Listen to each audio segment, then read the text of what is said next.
Okay, my fellow foodies, I am making macaroni and cheese, otherwise known as mac and cheese. Right now I'm boiling my pasta in a pasta pot. Let me tell you a little bit about mac and cheese. It's a very old recipe. It was actually created by the English in the 14th century. And the first modern recipe was from Elizabeth Radoff's cookbook, The Experienced English Housekeeper, in 1770. Now, she made a mac and cheese using a roux. A roux is a combination of flour and butter, and she made a Mornay sauce out of that once she added the cheese to it. So that seems to be the most popular route to go. But there is another way, and that's the casserole method. And that's what I'm going to be doing tonight. I'm going to be cooking it in an oven instead of on a stove top. But I'm going to jazz it up. I'm going to add some sausage. I've got a bunch of nice spices here. And getting steamy in here. Okay, let's take a closer look. Okay, I got a lot of nice stuff here. The major players, of course, is the pasta. And I'm using sort of like an elbow. It's called a pipette.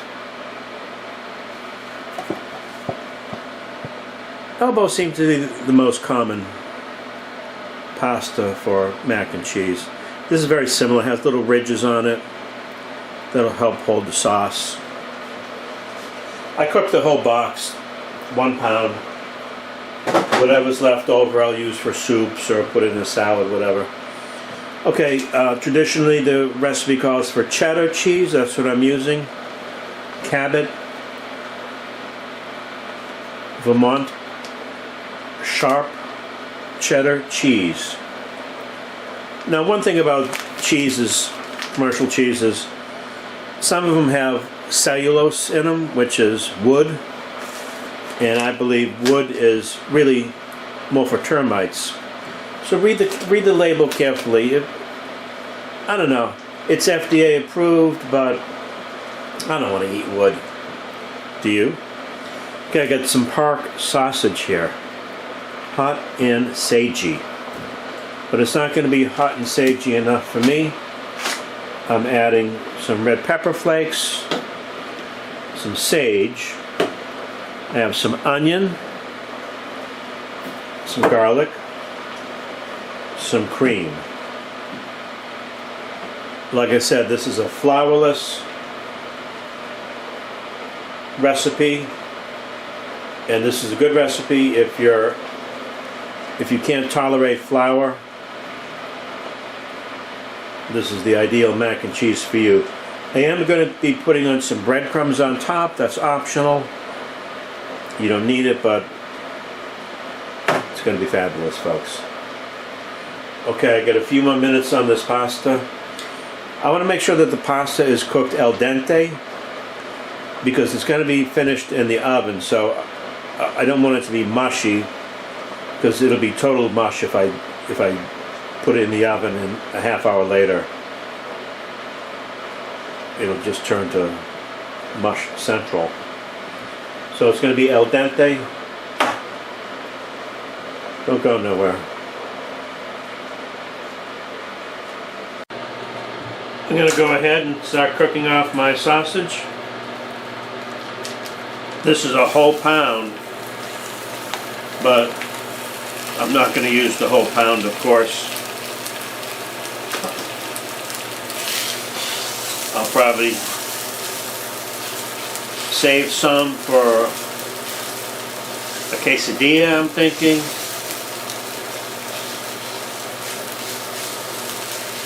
I'm going to cook this off. I'm going to render it out. Just get the fat out of it.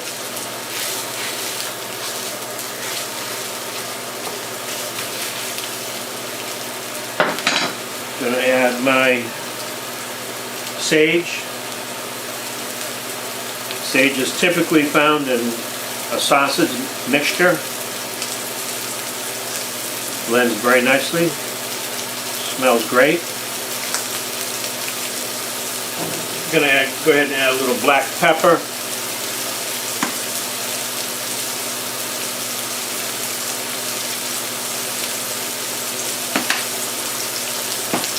And I'm going to put some red pepper flakes in now. I'm doing this now as compared to later because this way the spices can get nice and mixed up with the pork. Now this is definitely going to be on the spicy side, not too hot, but this is more of an adult mac and cheese than a kid version, that's for sure. Kids can't appreciate spices. Spices are something that you learn how to enjoy as you grow older.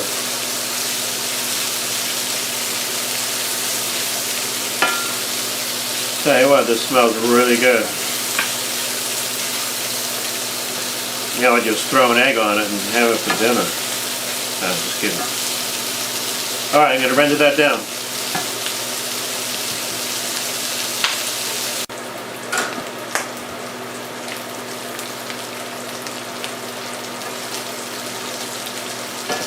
Okay, as you can see, there's a certain amount of fat in there, but I'm going to put it in a colander and separate the fat out. You definitely don't want that in your food. It's nice and browned off though. Okay, next thing I'm going to do is saute the onions and garlic.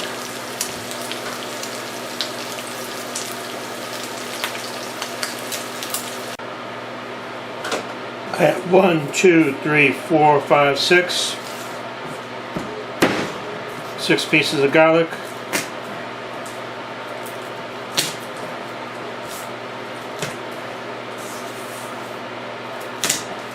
Maybe I'll just use 5.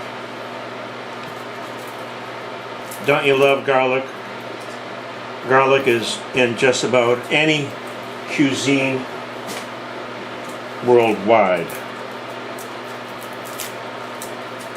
And it's been purported to have certain health benefits as well. So, onions too. Onions are good for you. Onions and garlic are good for you.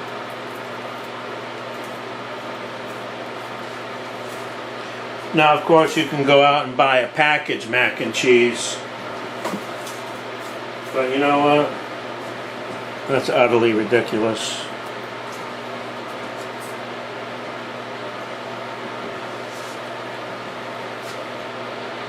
Got some beautiful red onion here. Same pan. A little oil left over in it.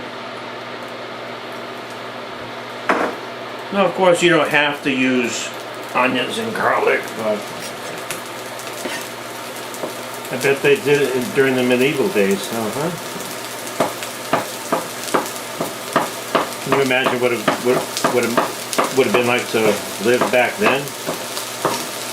You think you got it tough now? Get it. Okay, I'm going to dice these up nice and fine. Add them to the onions.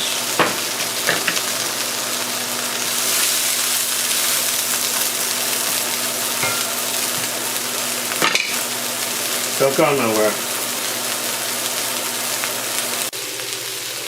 Going to go ahead and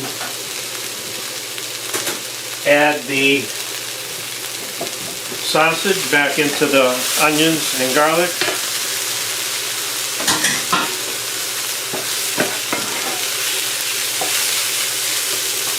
One of the last things you want to do is to burn the garlic. It just has such an arid taste and smell to it.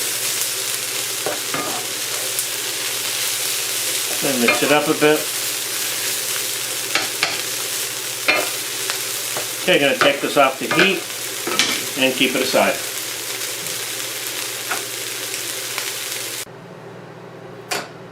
Alright folks, I have the sausage and onion mix in this bowl here. I have 4 cups of cooked pasta.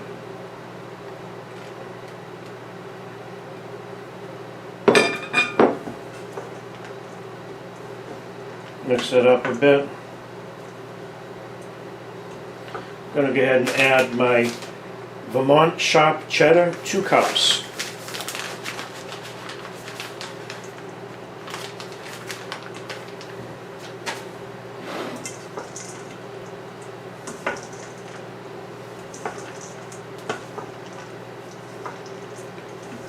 I was going to make about 8 servings, maybe a little bit more.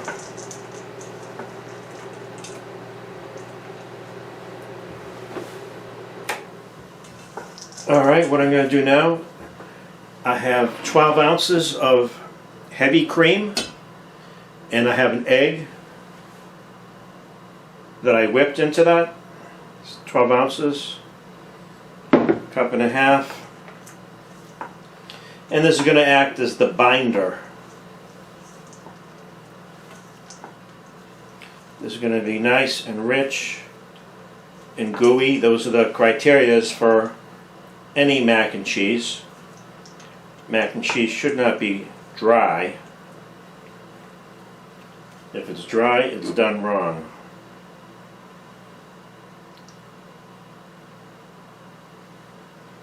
Okay, I'm going to mix this up a little bit more and then put it into my 9-inch square Pyrex dish that I coated with butter so as not to stick. Okay folks, I thought I was lacking just a bit of cheese, so I put another half a cup of cheese in there, and then I added another half cup of heavy cream. I'm going to go ahead and dispense that.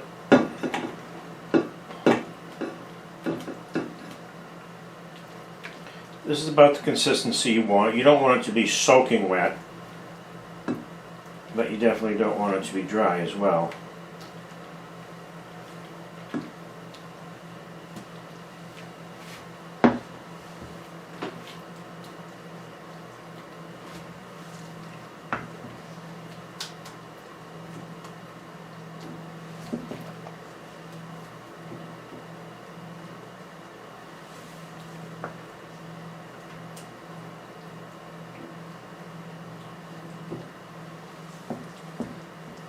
The sausage has a nice little crust to it, so that's going to add to the texture quite well.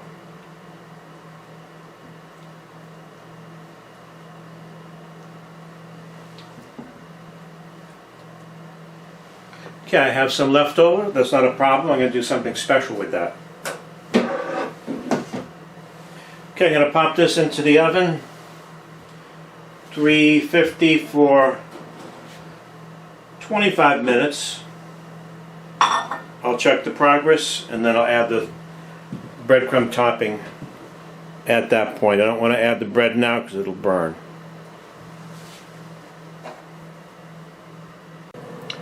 Cheese bubbling away nicely, folks. Going on 30 minutes. Gonna take it out shortly.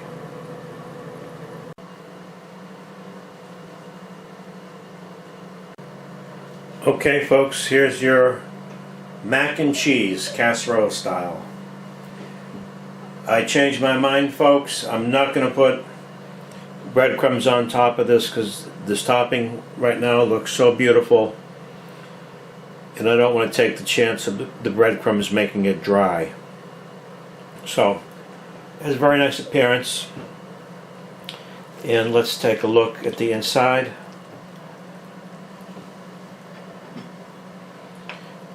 corner off. Move this out of the way.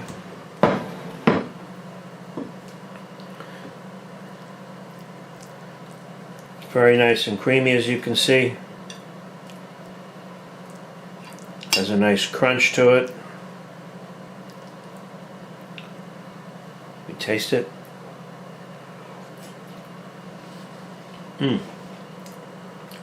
Wow.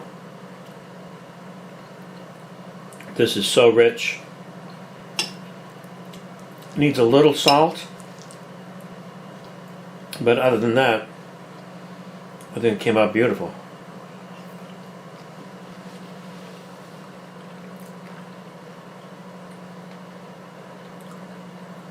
What makes it is the sausage.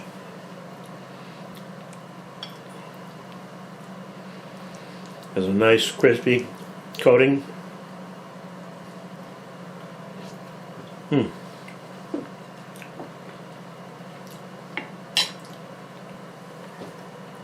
Now that's a mac and cheese, folks.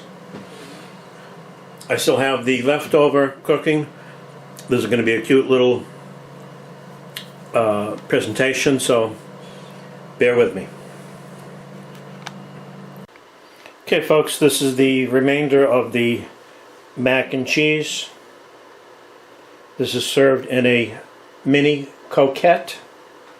I did put the breadcrumbs on this one, gave it a little bit more color, a little crustier, and then I garnished it with green onions.